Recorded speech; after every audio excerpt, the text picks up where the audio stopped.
Just Congo for number one. Ça va? Yeah. Ça va, ça va? Ça va bien,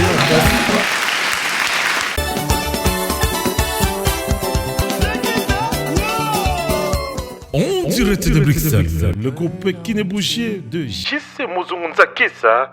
Aïe le Soussou. Avec la maison Haute Couture. GMB, John M. Boston. Coca moi. Le groupe Kinebouché na katia Bruxelles, balobi ba kroko ya solo mokoto ya solo GMB.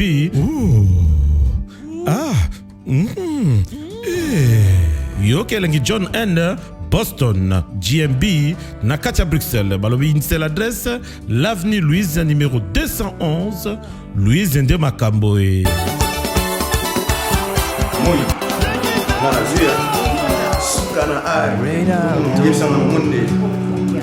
Et ça la peka ya solo ya solo peut-être ba yebisi yo. Balobi mokoto ya solo na etaleli na emekeli. Yo kelengi na John M. Boston, John N. Boston Ndé Makambo. John Boston, la classe, la différence, la qualité. Congolais défouetté. Avenue Louise numéro 211 na ndeko na biso congolais, consommons congolais. Il y a ndeko na biso Kinebouché. Oh non, c'est magasin à Kinebouché. Ezalaka na Congo, alors basel bisongo na kati ya Belgique. Salut fidèles téléspectateurs et très chers abonnés de Dias Congo Multimédia. 1960-2020, 71 jours pour jour, la RDC a commémoré la journée de l'indépendance. Quelle histoire, quel bilan. Beaucoup parlent de l'indépendance, mais ils ne savent pas ce qui s'était passé. Et voilà, toujours dans le cadre de votre émission, Kinshasa aux 1000 visages, to essaya ki kotambola, kotambwisa baladeur na biso pona koluka, ko comprendre ce qu'a été l'histoire. Ensemble avec nous, suivons. La République démocratique du Congo vient de célébrer les 60 ans de son indépendance. Mais bon nombre de Congolais savent qu'est-ce qui s'est passé depuis le 30 juin 1960, date de l'accession de ces pays continents à l'indépendance. Nous avons promené notre micro-baladeur dans quelques quartiers de Kinshasa pour recueillir les impressions de quelques citoyens. Bon, la journée de l'indépendance, c'est-à-dire qu'il y avait, quand je me rends compte maintenant, c'est que les gens n'étaient pas préparés pour savoir l'indépendance, c'était quoi. Donc, les gens s'attendaient à quelque chose d'extraordinaire. Mais on ne nous avait pas dit que l'indépendance, c'était vraiment la liberté, au vrai sens du mot. C'est-à-dire qu'on passait de la colonisation à un État souverain, la souveraineté nationale comme internationale. Alors, comme les gens n'étaient pas préparés, ils ne savaient vraiment pas la définition de l'indépendance. L'indépendance, tant que bandaki, puisqu'on a déjà à peu près 13 ans, 14 ans. Donc, moi, dans 13 ans, 14 ans, on a vivre mouké. Pour même le 30 juillet 60, on a parmi les bateaux, on a défilé. Robo de temps, il y a défilé qui boulevard du 30 juin. Défilé, on a dit à quoi? Pour la commémoration, il y a l'indépendance. Tout le monde a dit que na mokolo yango. Biso défilé qui natango na la classe, bakamata ki bana ya 6e année. On y se na 6e année primaire na première année secondaire. Biso défilé qui. Pour la ndenge otunike différence ya tango na lelo. En fait, tout qui na tango na ba colonie ba parents ndenge bazosala makama politique na bango tozako comprendre mot indépendance te même na ba classe tozaki penza kotanga penza mot indépendance te tango toyoka ko indépendance dipanda na mobulu ebimaki mokolo ya le 4 janvier 59 meeting moko ya bako bapekisaki na Imika, on a place Imika.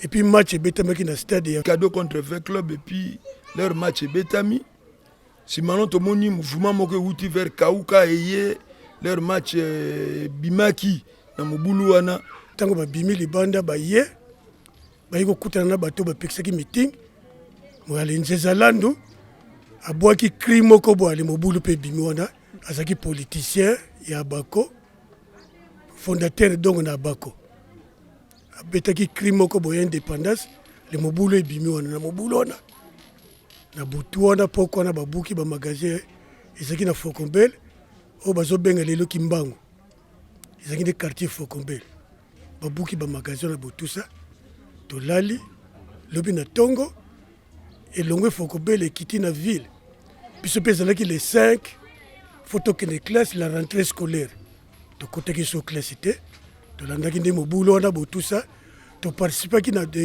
na mosika ki batata bamikolo bazopie basali banani botusa tozomonaka basoda babimi bapolisier na ntango wana bo bazo masasi eleli biso na ntango wana toza na baage moko ya ndenge wana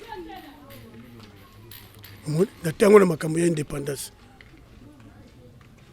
tokomprenaki yango te me biso tovivaki na ndenge na biso atake bana tozalaki déjà na mwa makanisi. Les premiers 30 juin qu'on a fêté, les gens s'attendaient à quelque chose d'extraordinaire. On a fait même comprendre aux gens à ce moment donné, comme si le 29 à minuit, qu'il y aurait des morts qui allaient revenir. Et les gens s'y attendaient. Il y a même des gens qui avaient laissé leur maison de porte ouverte, croyant que leurs ancêtres allaient venir. Mais jusqu'au matin, il n'y avait rien. Les gens ont fêté et ils s'attendaient aussi dans des villages par-ci, par-là.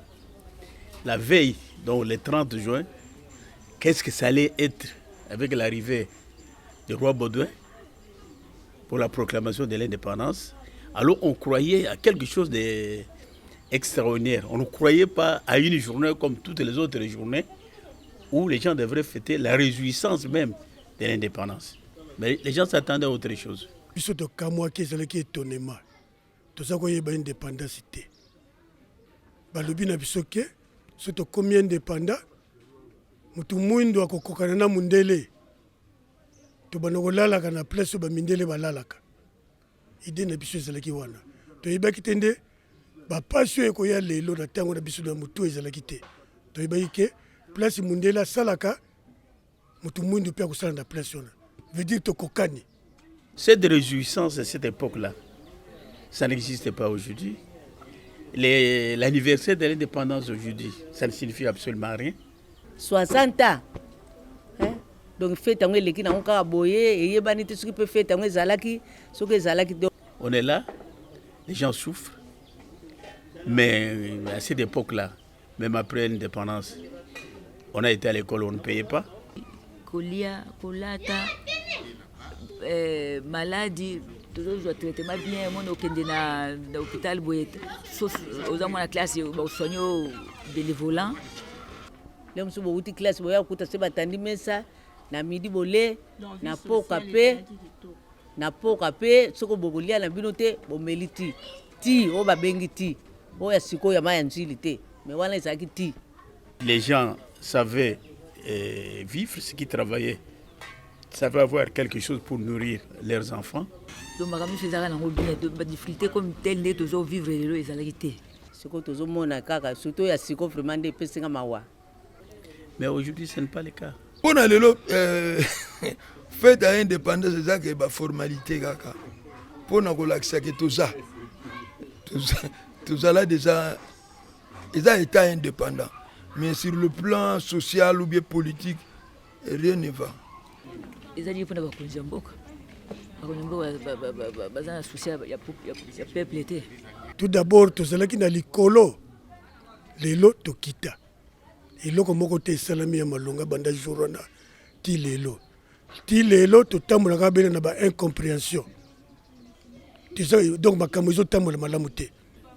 Baki parabiso te donc bazomona ba intérêt personnel na bango ba tout maboko ya peuple ezana via peuple ezana maboko na bango po biso nde mutu to votaka bango mais ntango bakóma wana olie basala oyo ndenge baprometaka biso baprometaka te tozali abandonné faut débrouiller na yo moko na ndenge na yo soki okokoka so mpo okoki te okoki kaka te. Puisque tomoni lelo oyo bana bazalaki na discipline kuluna ezalaki te vol ezalaki te et puis soki mokolo atali yo kaka na miso yo moko olongwe moya lelo soki otali ye ya kotuna yo nini yango oyo ya lelo baza na botosi te yango moni bana mingi babimi na balabala mingi botosi ezali te mosusu baparent nde tozokoka lisusu te moya koloba na bana donc éducation na kati ya bandako esili instruction mpe na libanda ezalaka mpe bapaster dans l'état bango mpe bazokoka na bango lisusu te. L'avenir, c'est la classe politique. Et la classe politique aujourd'hui, c'est celle qui n'a pas vécu le moment de l'indépendance. Cette même classe politique n'est pas préparée. On voit comment ils tâtonnent des choses. Hein? Prenons le cas maintenant. 2 ans après l'alternance, les gens souffrent, les gens ne sentent pas. Où est-ce que nous allons? On est là. On ne sait pas le lendemain, qu'est-ce qui va se passer. Justement, il faut que vous bien sûr sur le plan économique. Mais politiquement parlant, en tout cas, puisque il fallait tous aller indépendants. Donc, vous allez sous régime colonial. Moi, je ne dirais pas que ce sont les Occidentaux, parce qu'il y a des pays africains qui sont indépendants, qui vivent mieux que nous. Pourquoi nous, les Congolais, nous ne pouvons pas vivre de la même manière que certains habitants d'autres pays africains mènent leur vie? Nous, c'est la mauvaise foi des personnes qui sont au pouvoir.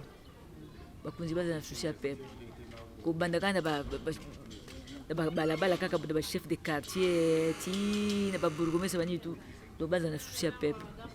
mais au moment de l'indépendance, il y avait combien d'universitaires? Il n'y en avait pratiquement pas. 60 ans après, mais les universitaires publient ici dans ces pays. Vous allez trouver dans beaucoup d'universités du monde, il y a des professeurs congolais. Il y a de la matière. Hein? On ne manque pas des hommes. Les hommes sont là. Mais qu'est-ce qui manque? Est-ce qu'on met des moyens à la disposition de ces gens-là pour des recherches?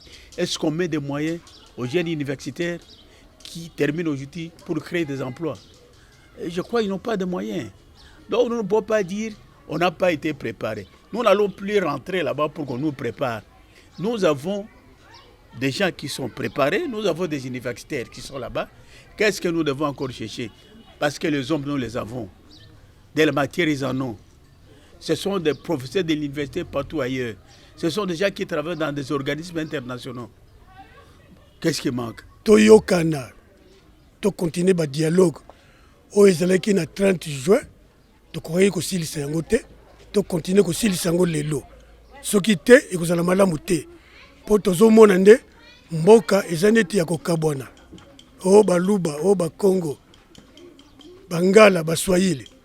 O retango tozwaki indépendance, toyebaki lisolo te bankongo, baluba, bangala, baswahili. Tozalaki bomoko. Na lelo bangala, baswahili, baluba, bakongo ebimi, bi tozoya kokabwana. Toluka moye, to tonga, to sanganda, to continuer ba dialogue. Oyo to lembana, toza ko lembana. To continuer ko sala yango. Bano ya lelo. Basala yango makasi na bakonzi pour to sala dialogue wana. Happy Box TV, c'est la télévision autrement. Pona bato nyonso bozotuna bolobi makambo Happy Box. Nga naza musika na kozwango wana. C'est facile comme bonjour. Ok na site na biso happybox.com kaka nde bomoni bakomi wana. Obeti na acheter box. Okoti au contacter biso to ko expliquer comment nino ko sala po ozwango epa ya ba distributeur na biso baza partout dans le monde.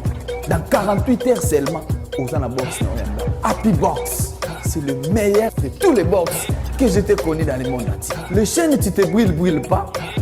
Le film tu te n'ingane pas, mais tu es impeccable. Happy Box, connectable partout. C'est la toute première fois. Banda makambo ba box et banda. Box na yo ozotala yango tina portable. parce que biso so kebi box to branchera yango kaka na ndako soko bimi libanda obosani makambo ba box mais avec Happy Box ami de tous les temps. Regardez la télévision autrement avec Happy Box TV.